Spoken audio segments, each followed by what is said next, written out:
Democrat vice presidential candidate Kamala Harris is now condemning violence across the nation, just months after touting to help fund the release of violent demonstrators from jail. One America's Grayce explains.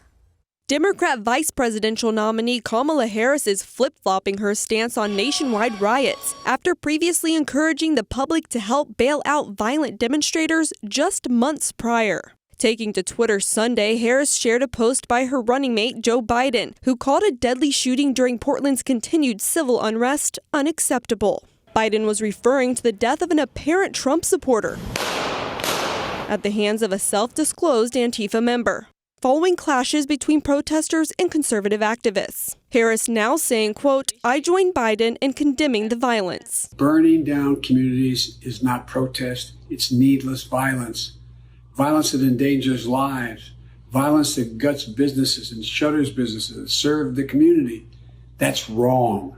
This comes in stark contrast to her posts earlier this summer. Back in June, Harris donated and promoted the Minnesota Freedom Fund, an organization that raises bail money for incarcerated individuals at a time when the city was ravaged by looting, vandalism, and violent riots. This is a movement, I'm telling you.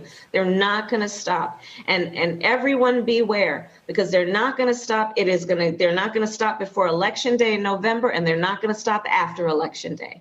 And that should be, everyone should take note of that on both levels, that they're not going to let up, and they should not. Reports say among those released by the MFF included an alleged murderer and a previously convicted rapist. Additionally, the Biden-Harris ticket has also ramped up attacks on the president. The Democrat duo has accused President Trump of encouraging the ongoing unrest, despite his continued calls for law and order and safety in the streets. Meanwhile, demonstrations demanding to defund the police continue, and riots stemming from those gatherings have been the epicenter of destruction and brutality in recent months, and have been tied to multiple deaths. President Trump has called Biden's condemnation of the attack on American cities too little, too late, adding the former VP remained silent on the issue up until last week. Grayce, One America News.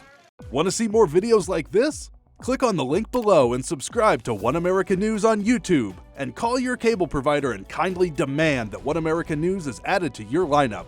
Call and subscribe today.